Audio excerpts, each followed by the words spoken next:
नमस्कार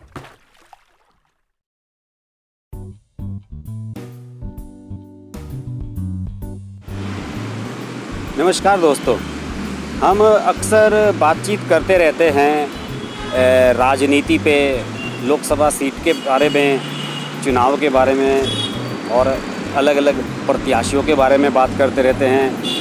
लेकिन हम कभी भी जो मतदाता है उसके बारे में बहुत बात कम करते हैं। क्या आपने कभी सोचा है कि जो मतदाता है, मतदाता ही इन नेताओं का भगवान है और मतदाता के बल पर ही ये नेता जिंदा हैं और उसी मतदाता की उपेक्षा की जाती है। अभी अभी एक प्रमुख पार्टी के राजनेता से मेरी बात हो रही थी, तो उनका कहना था कि उन्होंने अपनी ज़िंदगी में पिछले 20-25 साल में इतना उत्साहविहीन चुनाव नहीं देखा। उत्साहविहीन से बारे में जब मैंने उनसे डिटेल से जानना चाहा तो उन्होंने बताया कि उत्साहहीन का मतलब है कि मतदाताओं में कहीं उत्साह नहीं नज़र आ रहा है और कोई भी चुनाव को लेकर ज़्यादा जोश में नहीं नज़र आ रहा है और घरों पर झंडे नहीं लगाए दिखाई दे रहे हैं, कार्यकर्ताओं में जोश नहीं है। इसके अलावा जब आप कहीं प्रचार के लिए या कहीं घूमने के लिए निकलते थे तो अक्सर आपने देखा होगा कि गाड़ियों के काफ़िले मिला करते थे प्रत्याशियों के प्रचार करते हुए, लेकिन वो नहीं नज़र आ रहे हैं। ऐसा क्यों हो रहा है? ख़ास तौर से पहले चरण का मतदान जहाँ पर वेस्ट यूपी में होना है, वहाँ पर मतदाताओं में उत्साह ठंडा क्यों है? बहरहाल अगर उत्साह ठंडा है तो कहीं ना कहीं इसकी वजह ये भी हो सकती है कि मतदाता नेताओं से खुश नहीं है। आपने देखा होगा कि जब पिछले साल कैराना की सीट पर उपचुनाव हुआ तो 50% के करीब ही वोट डले। उससे पहले वहाँ 2014 में 75% तक वोट डले थे। और ख़ास तौर से भारतीय जनता पार्टी जो प्रमुख पार्टी है इस समय, वो तो ये चाहती है कि मतदाता ज़्यादा से ज़्यादा संख्या में लोगों से घरों से बाहर निकलें और वोट डालें। उनका फ़ायदा तो उसी में ही है, मतदान प्रतिशत बढ़ता है तो भाजपा को फ़ायदा होता है। तो आखिरकार ये राजनीतिक दल मतदाताओं को प्रोत्साहित करने के लिए कुछ क्यों नहीं करते? ये एक बड़ा अहम मुद्दा है। मेरे पिताजी हमेशा कहा करते हैं कि नेता लोग जब जीत जाते हैं तो उन्हें तो साहब मंत्री पद मिल जाते हैं, बड़े बड़े पद मिल जाते हैं, लेकिन मतदाता को क्या मिलता है? क्या कभी गवर्नमेंट ने ऐसी कोई स्कीम चलाई है कि अगर आपने वोट डाला है तो आपको किसी चीज़ में कंसेशन मिलेगा या आपको कोई छूट मिलेगी?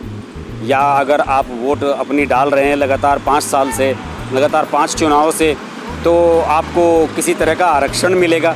क्या इस तरह की स्कीम कभी लाती हैं कोई सरकारें, या ये नेता कभी सोचते हैं?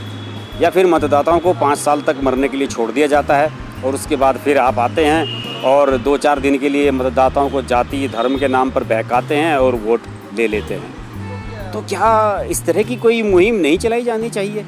मेरा मानना है कि बिल्कुल चलाई जानी चाहिए। और मैं आप लोगों से अपने चैनल के माध्यम से अपील करना चाहता हूँ कि अगर आपके यहाँ कोई वोट मांगने के लिए आता है तो वो अगर सत्ताधारी दल से है तो उससे पूछिए कि साहब पिछले 5 साल में आपने हमारे लिए क्या किया और आपकी पार्टी की नीतियों की वजह से हमारे जीवन में क्या सुधार आया, आपने ऐसा क्या काम किया कि हम आपको वोट दें।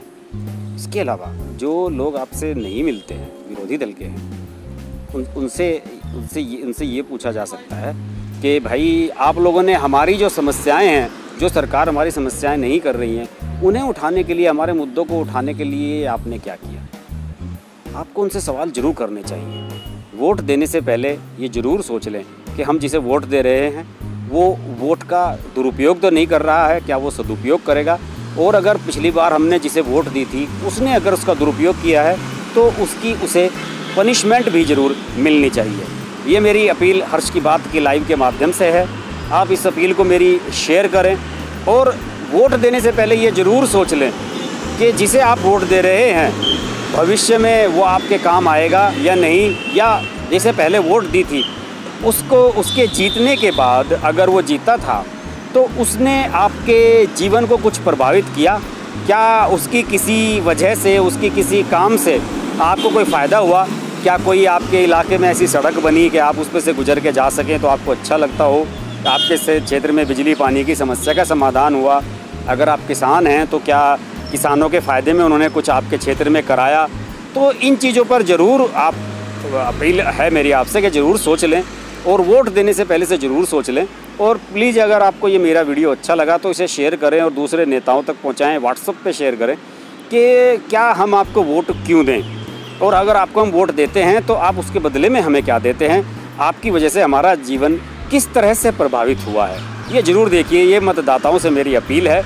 और भले ही ये वीडियो वायरल ना हो पाए, लेकिन इसे आप वायरल करने में मेरी ज़रूर सहायता करें, क्योंकि आप जो मेरे सभी जो रेगुलर सब्सक्राइबर हैं, मुझे लगता है कि सभी मुझे बहुत प्यार करते हैं, मुझे पसंद करते हैं और हर्ष की बात लाइव से जुड़े रहते हैं। और दोस्तों, मैं आपको बताऊं कि मैं इस समय दिल्ली के लुटियन जोन्स इलाके से आपसे बात कर रहा हूं। यहाँ पर खूबसूरत मौसम है और यहाँ पर पतझड़ है और चारों तरफ पत्ते बिखरे हुए हैं।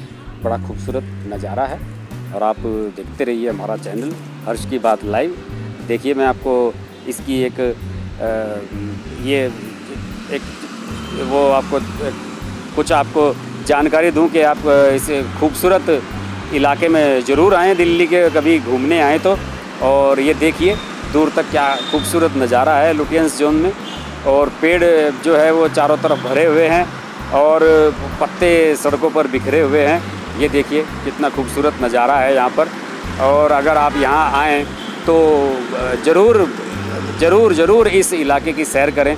और इस इलाके में देखिए दूर दूर तक आपको पत्ते बिखरे नज़र आएंगे। और मेरी आपसे अपील है कि जो मेरी ये अपील है मतदाताओं से, उसे ज़रूर आप सब तक पहुँचाएँ। धन्यवाद।